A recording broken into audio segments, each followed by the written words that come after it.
is a thermocouple, so you know the temperature. Okay.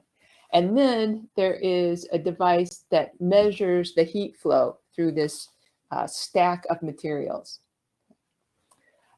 So one of the interesting things about this one is that you can test materials over a range of temperatures. So you can set this temperature difference and measure the heat flow. And then you can increase temperature range. So you may still have the same delta T across it. So you get back to the same temperature difference, but you can measure heat flow and you could determine thermal conductivity at different temperatures.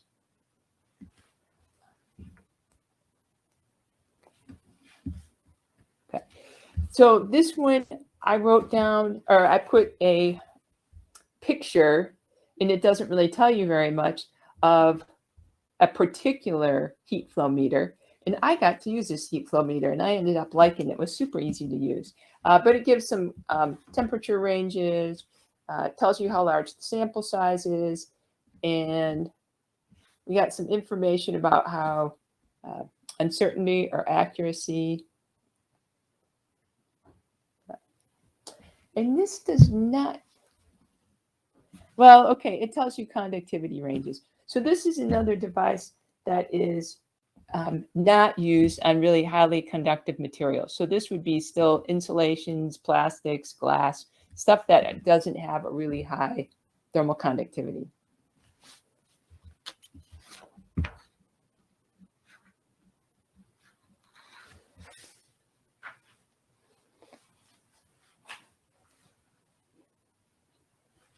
Okay, this next device, and I picked out just a couple, is called a laser flash. And it actually measures thermal diffusivity, so alpha. I have always wanted to get to use one. I do not think we have one of these on campus, so I have not seen how this works. But here's our sample. So they're showing a little disk sample. A laser is flashed onto one surface, and they treat the surface so that it will absorb nearly all. So they put some graphite material so that you have really high absorptivity on this material. And then they measure, the IR detector is measuring the temperature off the back face of this chunk of material. And then you get a curve that looks something like this, that's showing the temperature response on that back face of the material. We haven't done transient heat transfer yet, but I think you have this idea. You guys talked about it on your exam about the fact that K, thermal conductivity, we use that a lot in the steady state, but the density, rho times C sub P, that tells us something about how, the temperature storage term acts. And so we see we're getting a transient measurement of temperature. So you have to do some calculation techniques, and you can find sources that explain how you figure out what alpha is.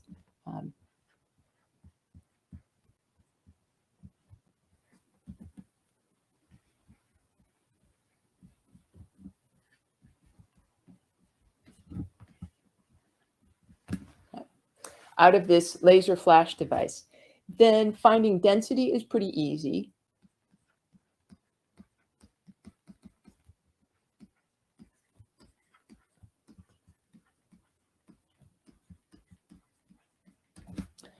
Specific heat isn't quite so easy, and it's going to be on the next page.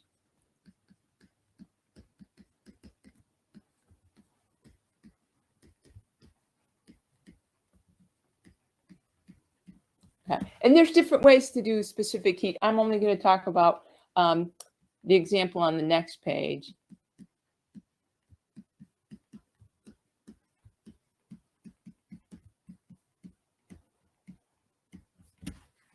And so now that I have these two, I can back out thermal conductivity.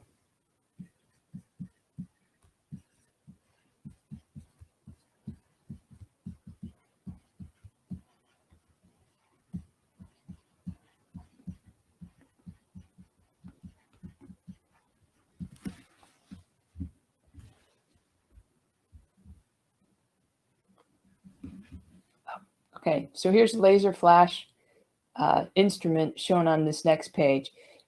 And it is, both of the instruments I've shown are really just desktop or benchtop size devices.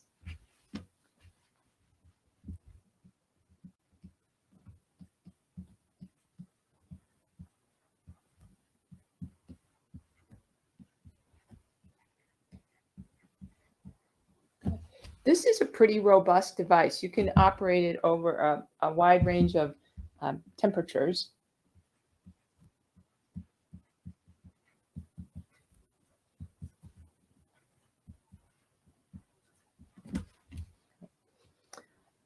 And it's used over a wide range of materials.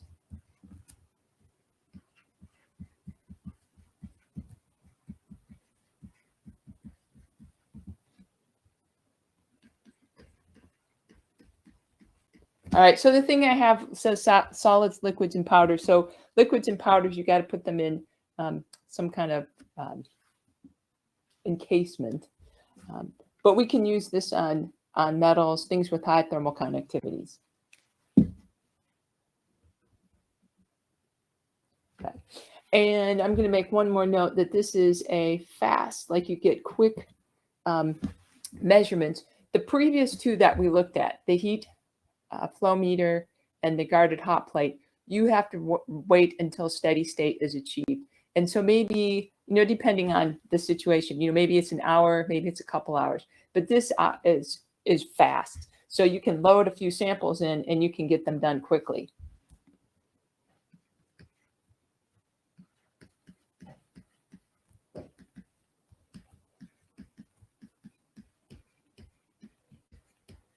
All right, and I don't know the cost, but it is expensive.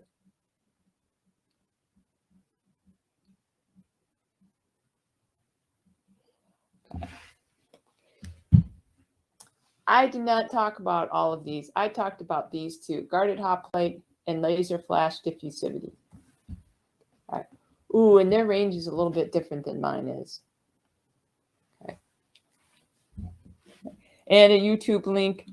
Oh, and I did not look at that to see what that shows you, but I think it talks about these different methods for measuring thermal conductivity.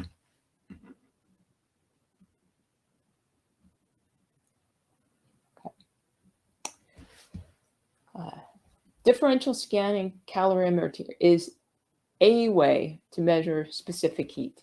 Okay, and we talked about that. That's a component if I want to get thermal conductivity out of the laser flash. This device is heating up a sample material. So we've got a reference material and a sample material on these. They're little samples, at least the ones I have seen, like the size of a pencil eraser, little samples. And we're heating them up, and then we're measuring the temperature of the sample. And this is an example of data gathered using a differential scanning calorimeter. And the idea is that over a range, I'm heating the material up. So we get temperature along this axis, and this is how much energy I'm adding per milligram of the sample. So we're pretty flat. So the amount of energy you add to heat this sample up, and this is for aluminum, an aluminum alloy, it's nearly constant. And you think of that as sensible heat. You think about heating up water, for example. It's like you keep putting energy into the water and its temperature is going to heat up. But then we get to the place where we start seeing a phase change. And now we're adding more energy to get a particular temperature change. So it's melting.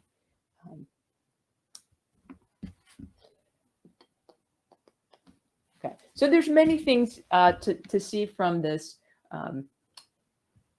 printout from the DSC.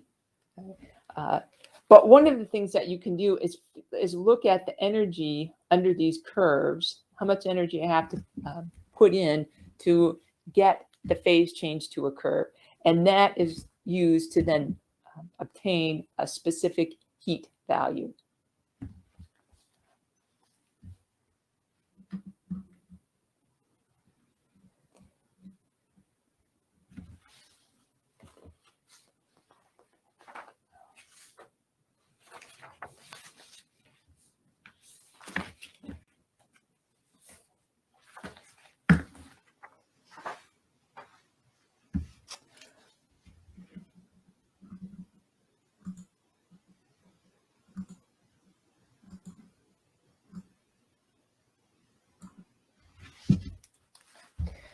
In chapter 2 in your book, they show thermal conductivity as a function of temperature for kind of the three classes of materials: solids, liquids, and gases. And there's not a whole lot, there's not an equation, a simple equation that describes it. But in general,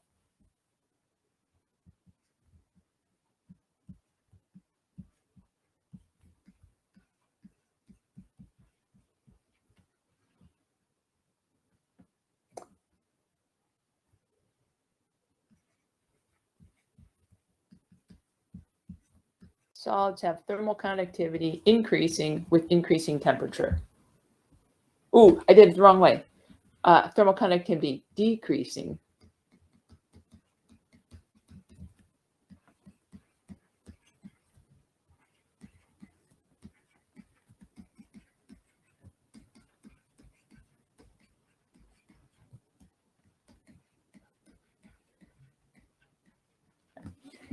if you had a solid that you worked with over and over, it is likely you could look at some thermal conductivity data and do a curve fit. But there's not a particular solid we work with a ton that I think it makes sense.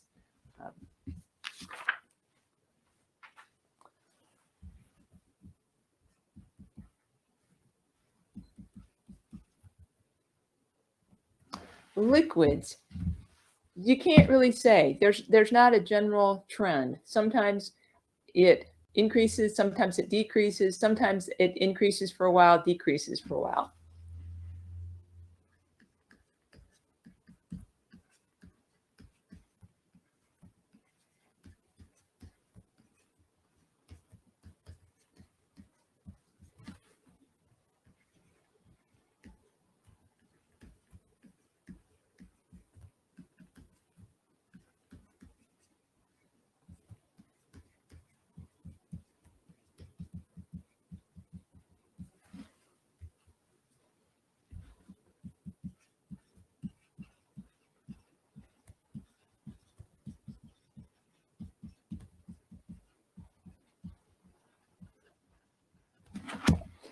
In the book, they spend a little bit more time talking about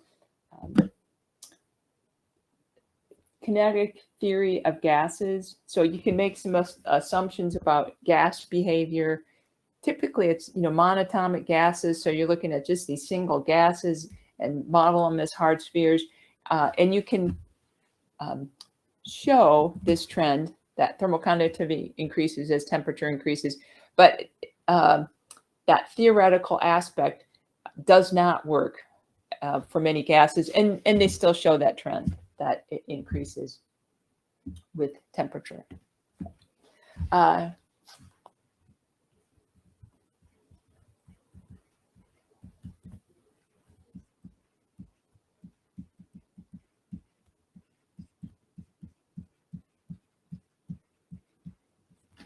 K isn't a function of pressure. And I only mention that because it always kind of bugs me, because I think about, boy, if I'm packing those molecules closer together, that they're, I'm going to have a higher thermal conductivity. And I don't have a good explanation for that one, but I should think about that one a little bit more. And that's only for gases.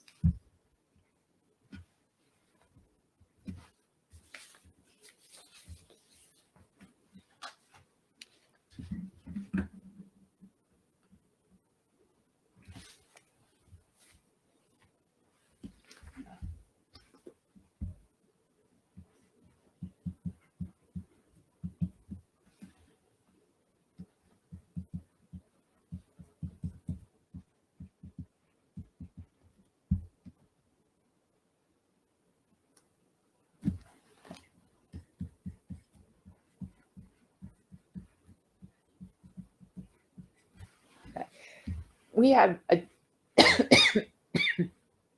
chunk of material, chunk of material that's made up of material A and material B.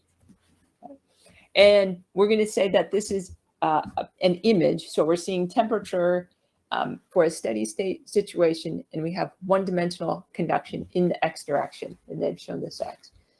You have seen this before. So one of the things that we could think about is this would be a model if we assumed constant properties. So I have a single slope through each chunk of material.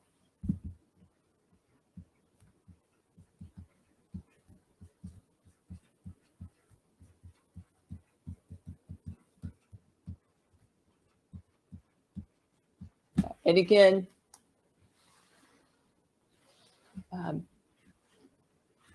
you imagine that this linear dt dx temperature gradient is a result of, steady state. We only have one-dimensional conduction.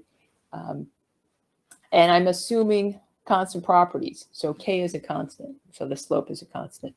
And then I could also say something about the relationship between Ka and Kb. So in a material where I have a lower slope, and I'm leaving my minus sign off. Let's just look at absolute values.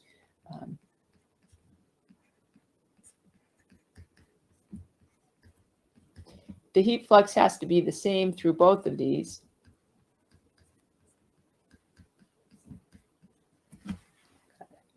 And in this case, through material A, this dt dx, I'm going to say it's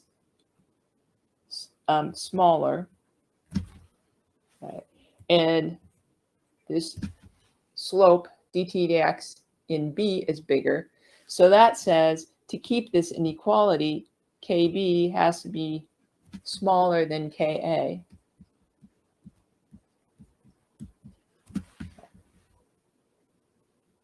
And I think if you thought about, if A was a metal, for example, I'd have very little temperature,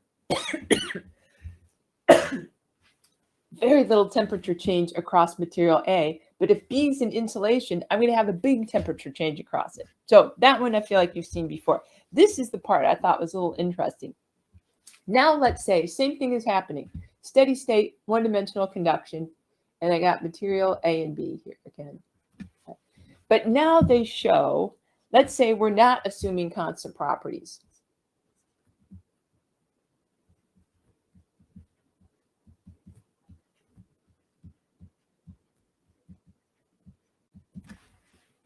Okay. And let's see if we can think through how thermal conductivity must be varying with temperature in these two materials. So let's start with material A.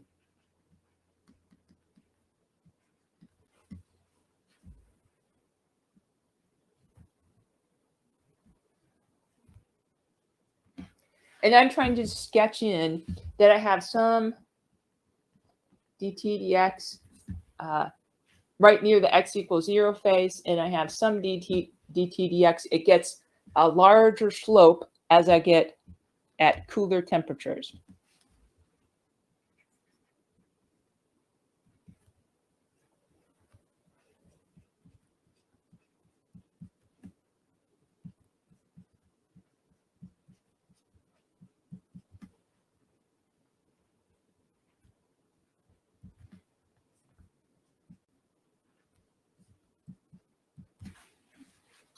Okay. If I do this same thought process here I have a smaller slope. Okay. And this gets to be a larger slope at x equals, as I get closer to that interface, x equals 1. To keep this heat flux has to be constant through this. It says that this K has to be larger, and this K as I get closer to the interface is smaller. All right, and then the last thing we're going to do is think through that temperature is dropping. So I can see this this graph of how temperature varies. So temperature's higher here,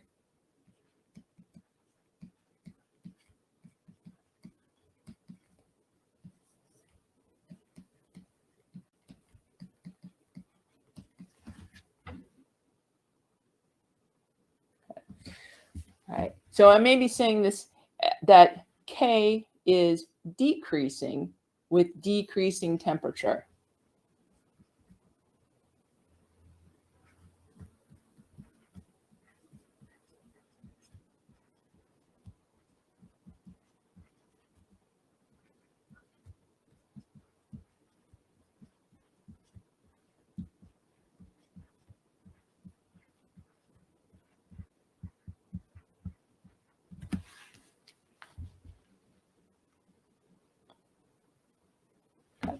And we could look at material B, but you're going to go through the same idea. It's the same heat flux, and you'll look at the slopes. I just thought this was an interesting problem to think about, and maybe brings out the idea of what we're doing when we keep assuming constant thermal conductivity. And if we really had thermal conductivity varying with temperature that are, I keep talking about these straight lines for one-dimensional conduction. We no longer have those straight lines.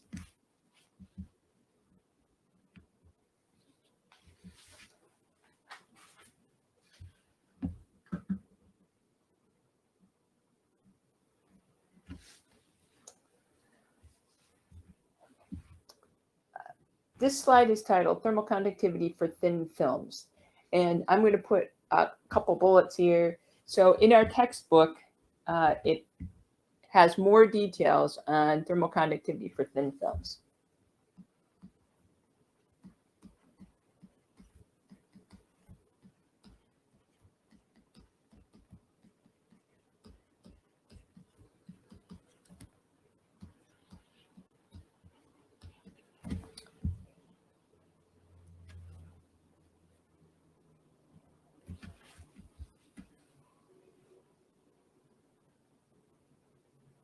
Okay. So it depends on some features of the material, what is considered a thin film. But to just have you imagining when this is going to be important. So thermal conductivity for thin films doesn't behave like these thermal conductivity values we find in the back of our book, which are called bulk thermal conductivities. So when you get to some really thin layers, you should be looking in literature or figuring out how to correct for this, these thin films.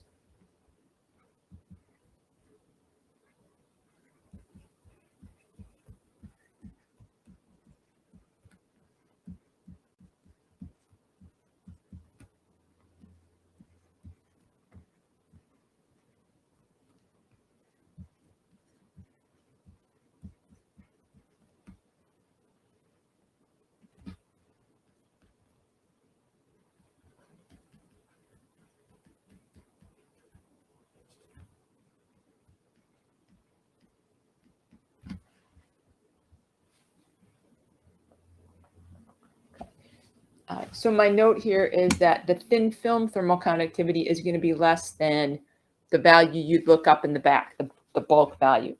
And 200 nanometers, well, I wrote a sheet of paper is 50,000 nanometers. So we're talking really, really thin layers. And I don't know of anything in particular that you would be working on that would fall in this very thin range that you would be concerned.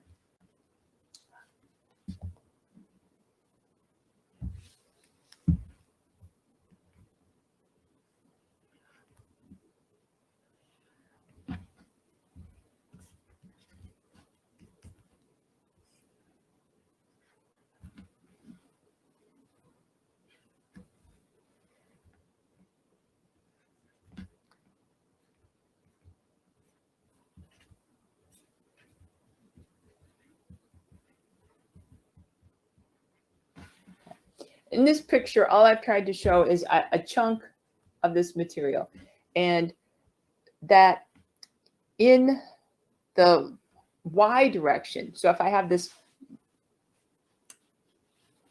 film that is really long in the Y direction, the bulk thermal conductivity might be correct, but it's the thermal conductivity in the X direction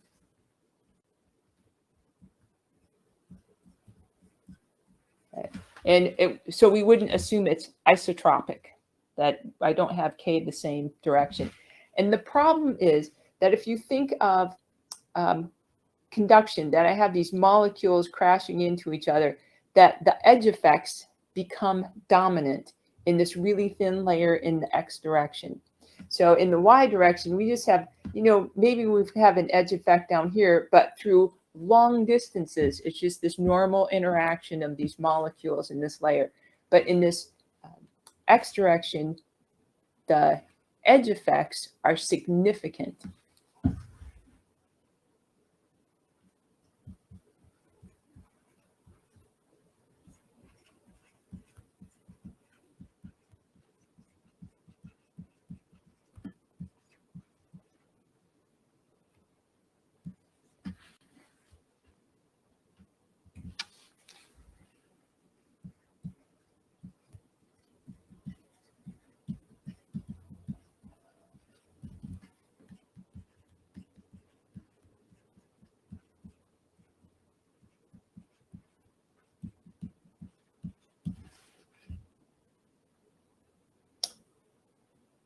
All right.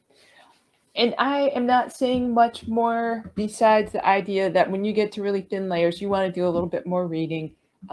Heat transfer, typical assumptions we make about using bulk properties will not be appropriate.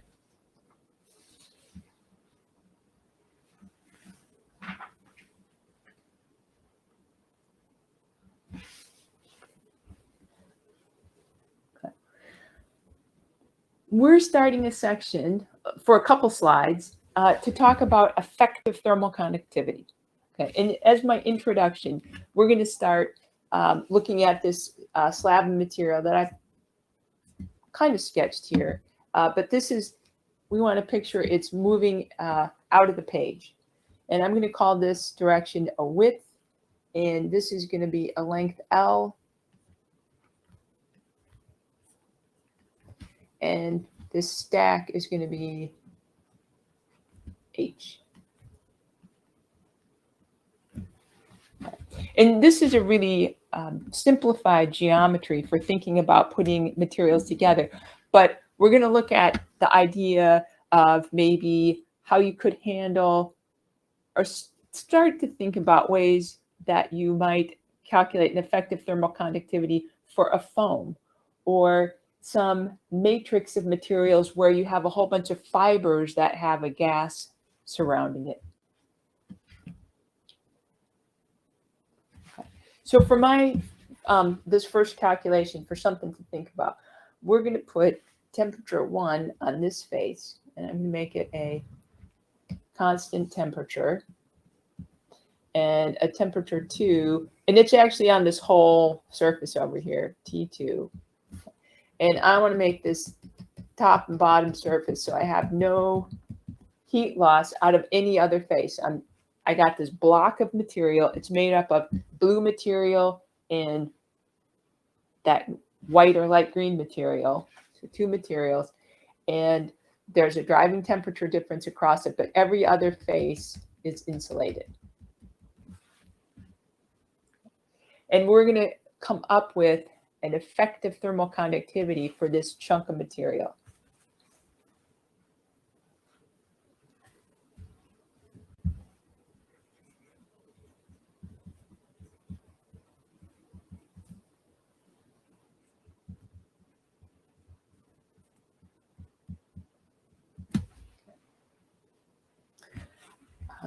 The flow path of heat, so if I put my node 1 over here, is that I have how many? 6 resistances.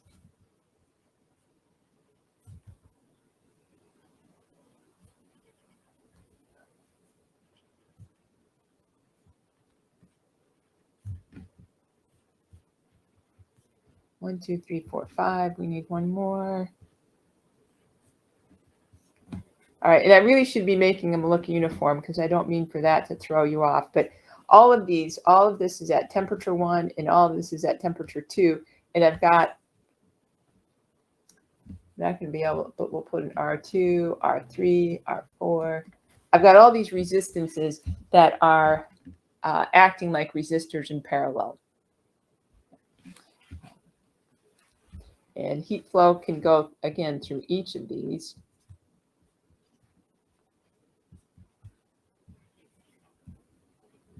And I get back to Q total.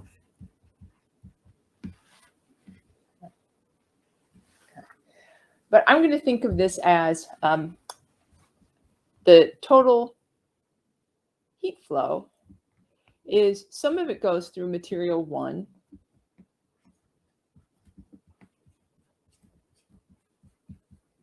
And some of it goes through material 2. And we'll make blue material 1 and the white or light green is material 2. And our goal is to come up with a way to talk about effective thermal conductivity. In this equation already, the driving temperature difference is the same across the combination, the whole system, or for each of these elements. So I'm going to cancel dt dx out of each of these.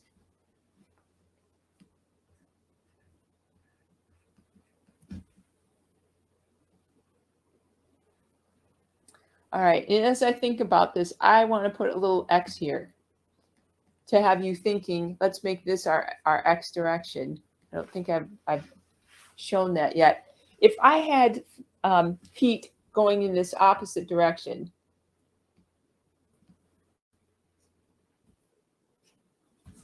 thermal conductivity would be different. My effective thermal conductivity in this other direction would be,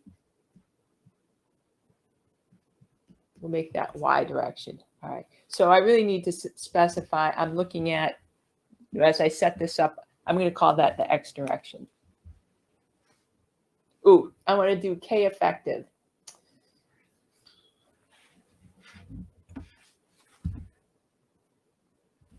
Okay, and so we're doing it in the x direction.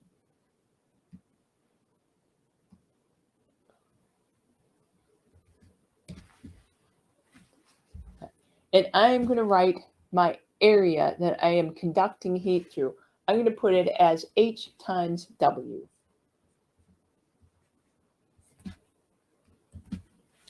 And K1, an area for each of those layers. So if I picture it's the blue, it is going to be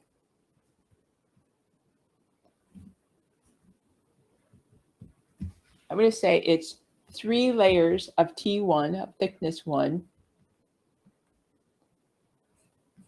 and W. And for material 2, it's K2. And now I have 3 thicknesses of T2 and W. And, oh, and that's it. We got rid of our dt dx's. Okay. W cancels out.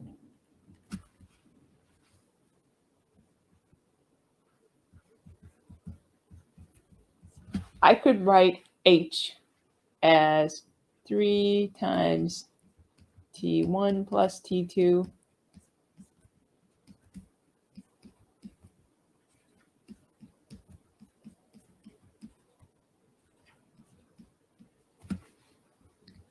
And these 3 cancel in each term.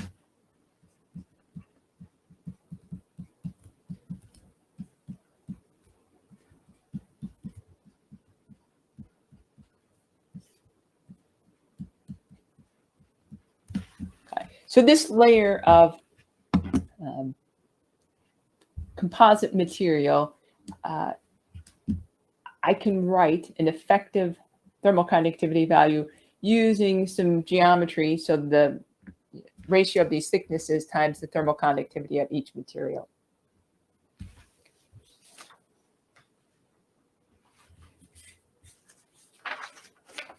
Okay. If we went in the other direction, again, it wouldn't be the same. You got to have a little creativity of how you're going to think these through. But in that case, now we've got a bunch of resistors, and that's resistors in series. And we can think about how we could put that together to come up with an effective thermal conductivity.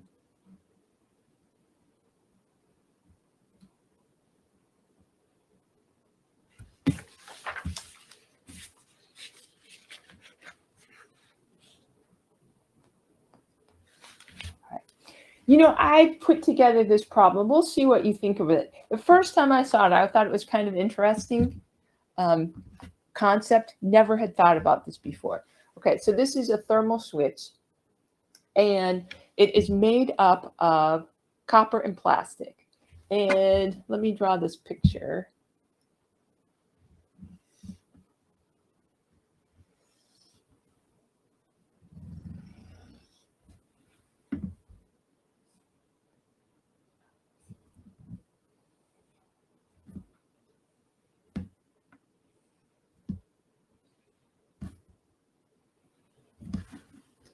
And I could keep going.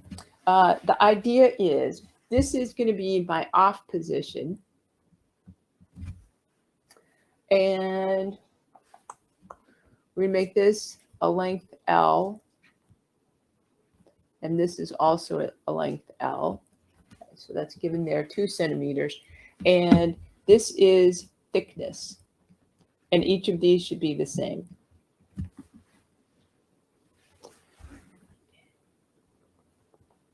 And let's think of this as the hot side, and this is a cold side. And in the off position, what we do is we have this stack, and maybe I'll make blue is copper.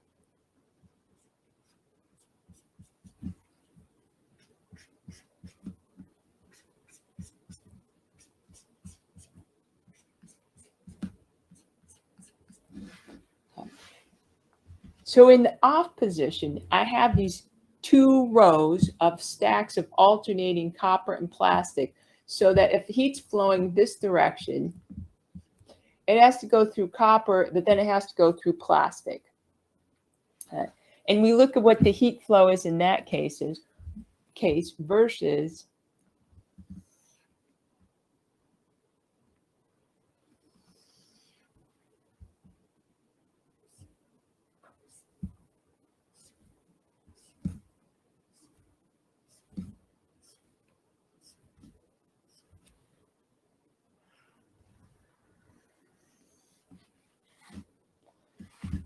you don't know how annoying it is. I really can draw better than that.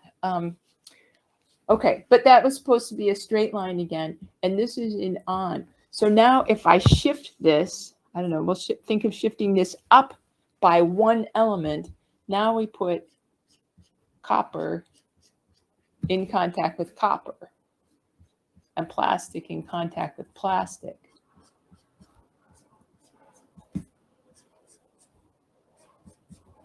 And again, I'm imagining I got a hot temperature over here, cold temperature over here. I'm transferring heat through this thermal switch and looking at what the ratio of the thermal resistance is. Like how much difference in heat movement or heat transfer am I getting between this off and on position? Okay, and let's make sure I don't miss this. So would thermal contact resistance be important? Yes.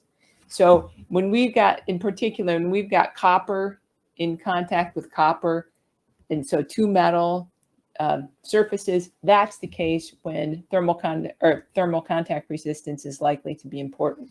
So.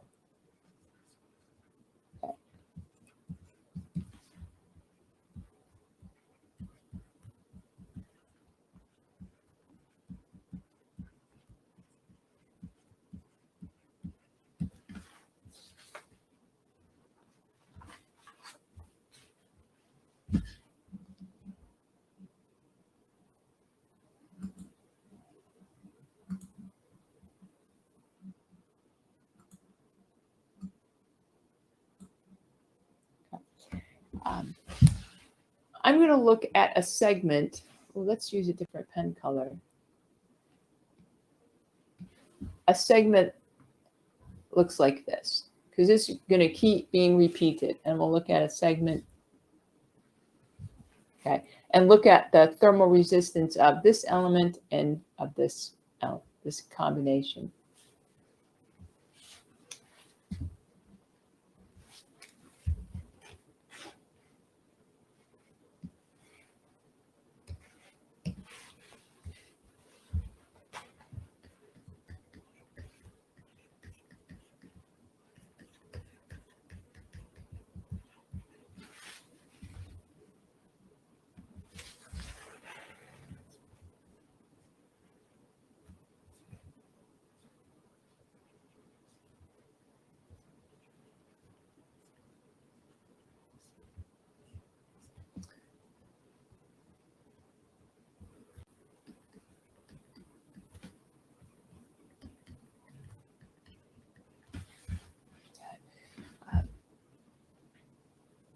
So in this pathway, I've got copper and plastic. And then if I go down this other branch, I've got plastic and copper. And if I calculate the resistance for copper,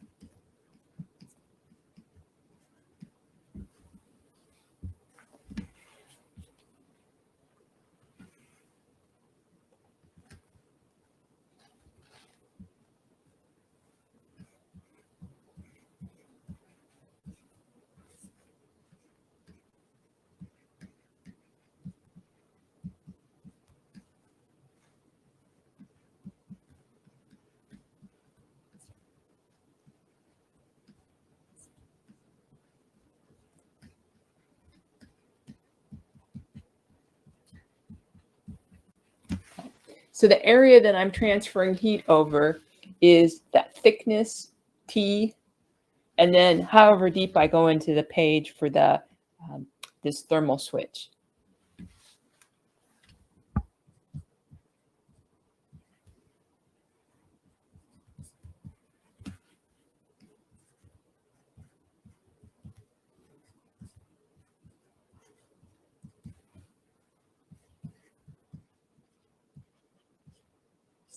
Okay, everything in this equation is the same except for plastic. We're using 0.5 for thermal conductivity for plastic.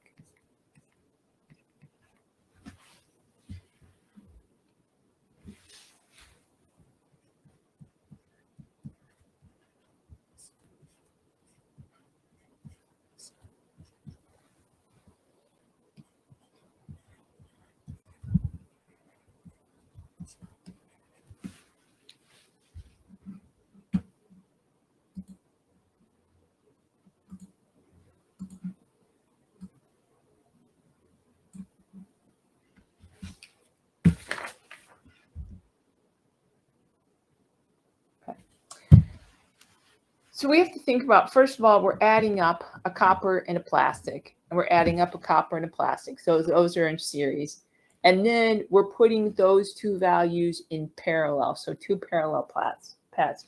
So the R total, say, are equivalent for, again, these two in series and then those combinations in parallel is 2,002.5 meter K per watt.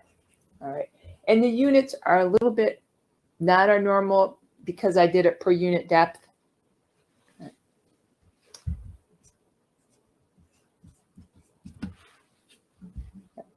And then for the on position,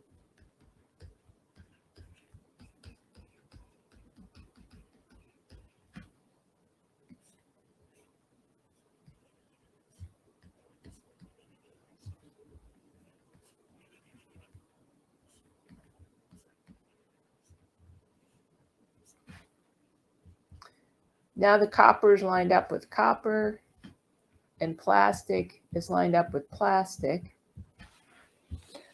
We're going to use these same values for resistance for each of those little elements, but now we add up two coppers in series and two plastic in series, and then we have to add those two in parallel.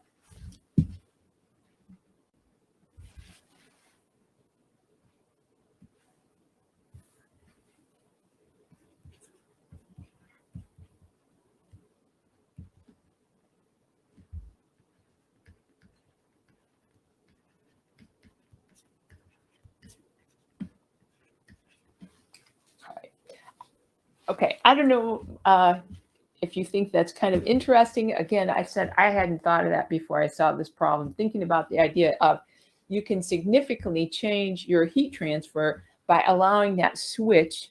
It has to move relative to one of the stacks of material, but that's a pretty big thermal resistance difference between those two orientations.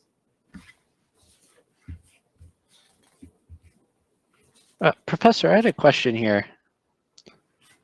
Yes. So in the off position, there's still copper blocks with like their corners touching, right? Ah. Now, I realize that might be beyond the scope of what we're doing here today, but isn't that like would there be I guess there's a good way to solve this problem if you make like the plastic blocks wider than the copper blocks to increase the ratio and also reduce that kind of edge effect? Okay, so yeah, you're getting towards, so I did this really easy case, and I get what you're saying right now. If we didn't consider one-dimensional conduction, like we've analyzed, that the heat that's right here, it decides I got a really way better path to go through here, through this other copper, than just because I happen to be right here passing through the plastic. So you are correct. We did a one-dimensional analysis, and there are likely some methods you can think about, yeah, to maybe make the plastic a little bit bigger and avoid some of the crosstalk between related elements. Have you done this before? Have you thought about this? No. No. Okay. So I wondered But if you had seen it before, but I mean, your idea is a good idea. I haven't. Would we get a I closer haven't done more. I just was realizing, would we get a closer estimation of this thing's performance if we did like an isoplanar for its on position and what do you call it? Adiabatic thermal. I can't remember the term. It came up on the exam, but I've already forgotten it. Where Okay. we consider blocks in kind of one direction. Yeah, I think you know what I mean. Well, I'm gonna have to think about this. So what are we saying? Isothermal plane versus adiabatic. Oh. No. What do I like? Isothermal plane means something to me, and parallel path. Yes. Wait, I always get those two confused because I always think of them as the same thing. Okay. Well, I'm trying to think through how we would do this differently. Parallel path says that any heat starting down this, maybe I'll choose a different color. Any heat starting down this path has to stay on that path. So I think we looked at this using a whole bunch of parallel paths. Yep. Isothermal plane, that maybe gets more to your idea if we are in the off position, and maybe that's where you were heading, that at each, once I've moved to a new interface, I can decide if I was moving through copper and I see a better pathway, once I get to isothermal plane, I could choose another path. Yeah.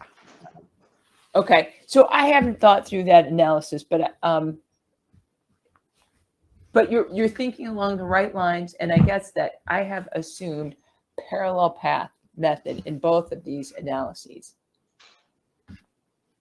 Okay, that'd be interesting to look at which one is more accurate for this specific scenario. But anyways, that's just something I wanted to ask. Occurred to you? Okay. Yep. Thank you. Sure.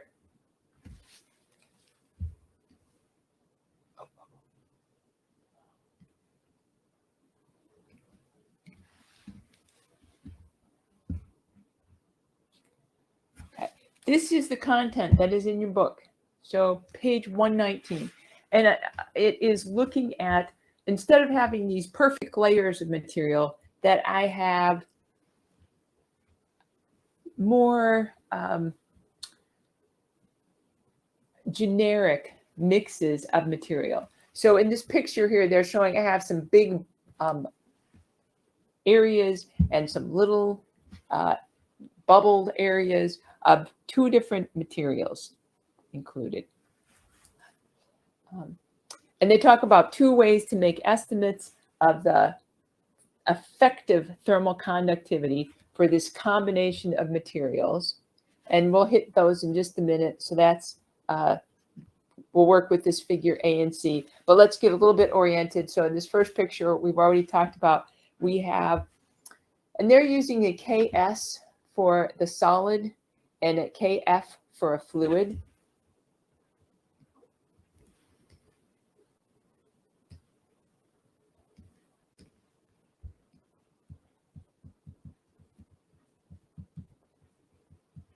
So if we were thinking of insulation, we've got some matrix, and then the F fluid would likely be air.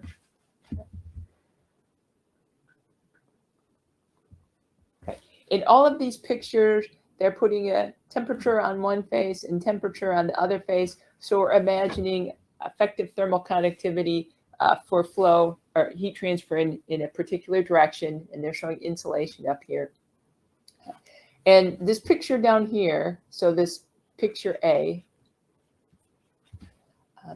if I could come up with an effective thermal conductivity value, then I could write this as a single element.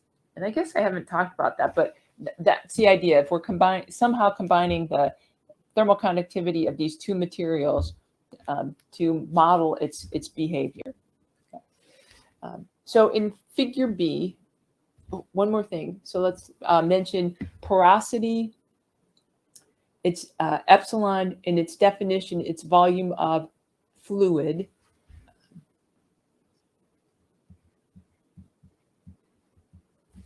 A fluid divided by the total volume. So they're combining now the volume of the solid and the volume of the fluid in the denominator. Okay. So in the first picture B, they've taken all of the solid material and they put it on one, gathered it all together and made one volume out of it. And they did that same thing with the fluid. And so when they put this together, it is two resistors in series.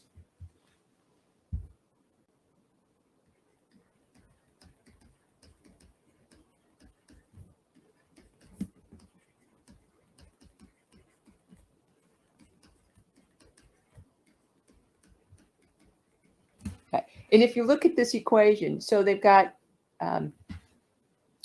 1 minus the porosity.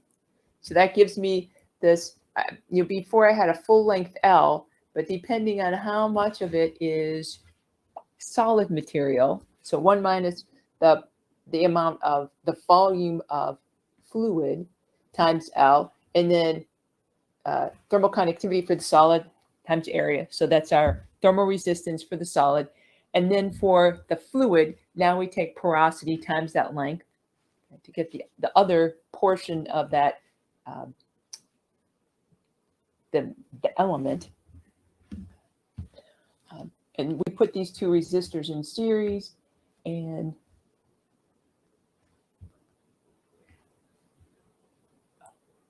okay. We have to do some rearrangement. So we're going to work through that the total thermal resistance compared to this resistors in series for these two materials. If I rearrange this, I get a K effective, and it's this equation, and it gives me the minimum effective thermal conductivity. So I'll have a smaller effective thermal conductivity if I put these materials in series. And this is bounding what you'd expect. It's hard to make estimates of effective thermal conductivity, and this gives you a guideline for what the minimum could be.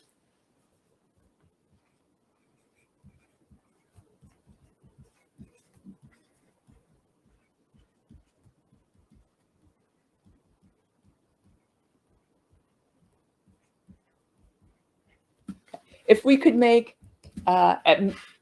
an experimental measurement, I mean, that would be better. But if we had to make some kind of estimate, this would be a way to at least put some bounds on values. And in this second case, or it's actually third case, case C,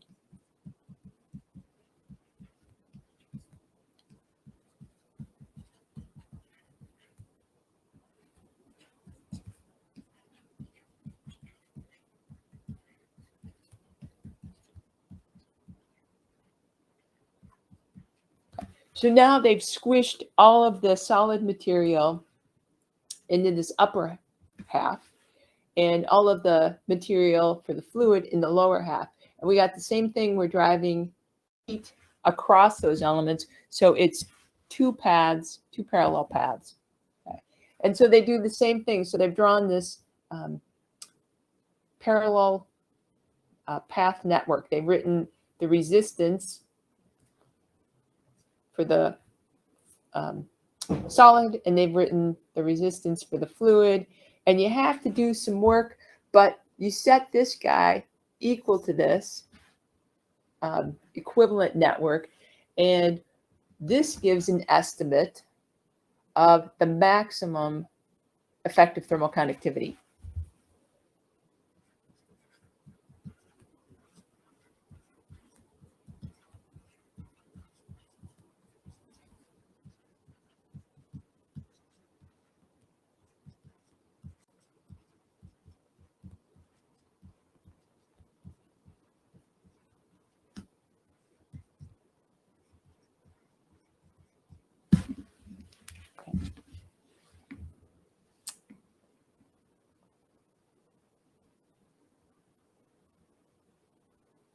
All right, now I hit a couple more equations, and there is a lot out in literature for how you might make estimates of thermal conductivity for combinations of material.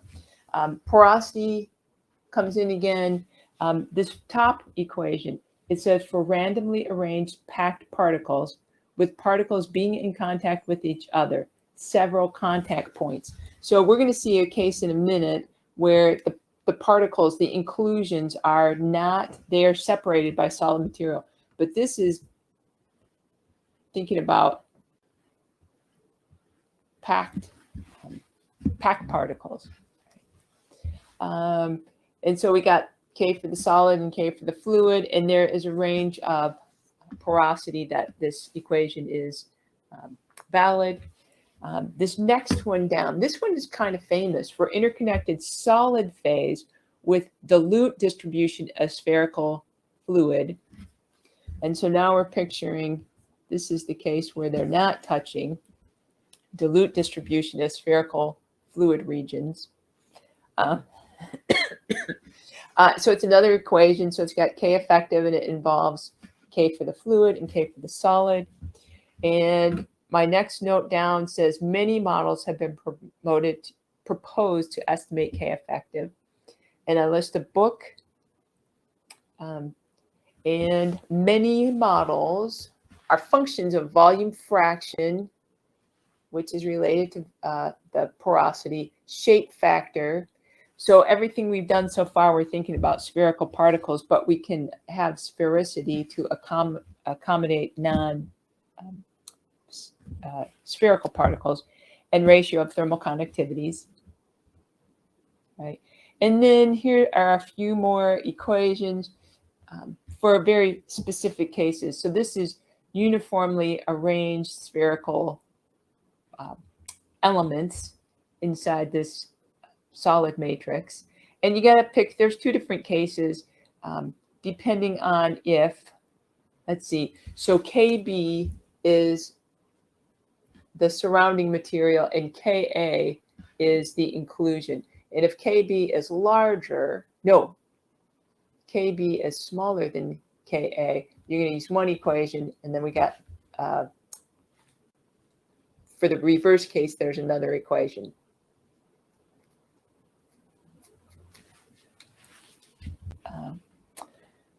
Okay, so those are some examples. There's many, many more out there. Okay. I put this picture in, and maybe it's not so clear for you to be able to see very well. What does this have? It has porosity. Okay. So again, how much is fluid over the total volume? And so we're varying fluid in this direction. We got K on this y-axis, and it just shows some different classes of materials. Right. Okay. Foams over here have some pretty high porosities, so lots of fluid or gas phase when I think about foams. Aerogels, which I'm going to talk about in just a minute because they're kind of they've been around, I don't know, 10 years, 20 years. Not widely used, but they're pretty cool. And then you see all the way over to here, we have some really, some solids that have really high thermal conductivities. So I just like this. It showed, I don't know, some classes of materials and their thermal conductivities.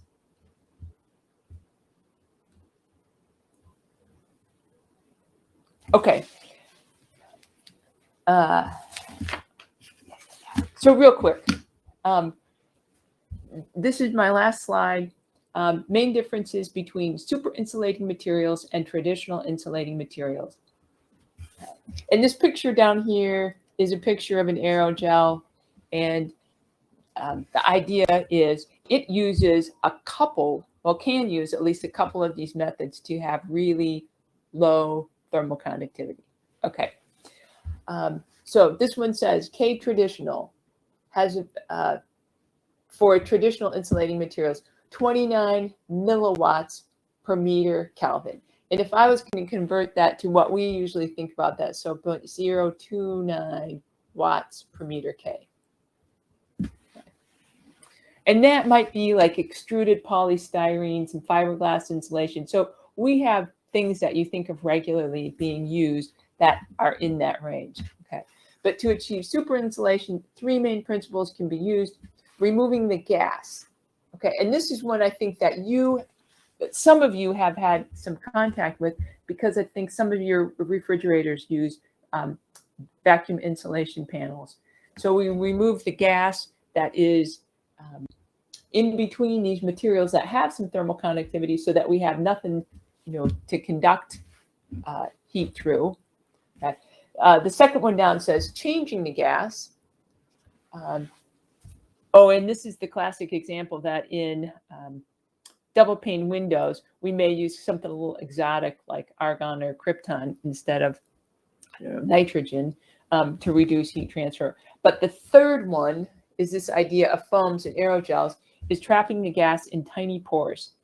And the idea is that if I have this material and I have little tiny gas or air bubbles in here, that I could get some effect due to convection, except for once I get this bubble so tiny, I don't have enough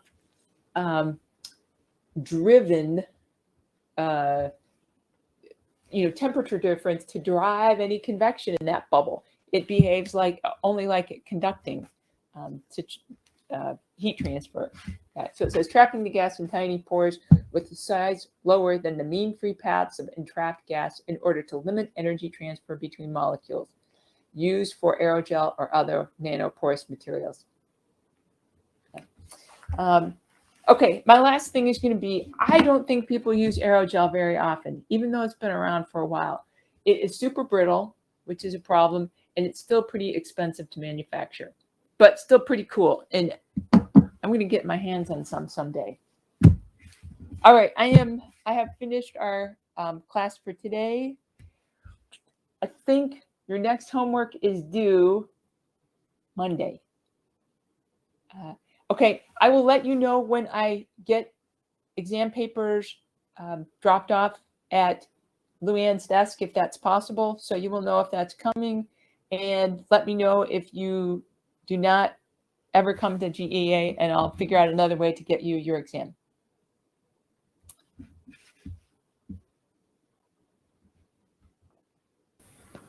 Thank you. Professor, Sure. I had another question about the thermal switch. This one's mostly trivial.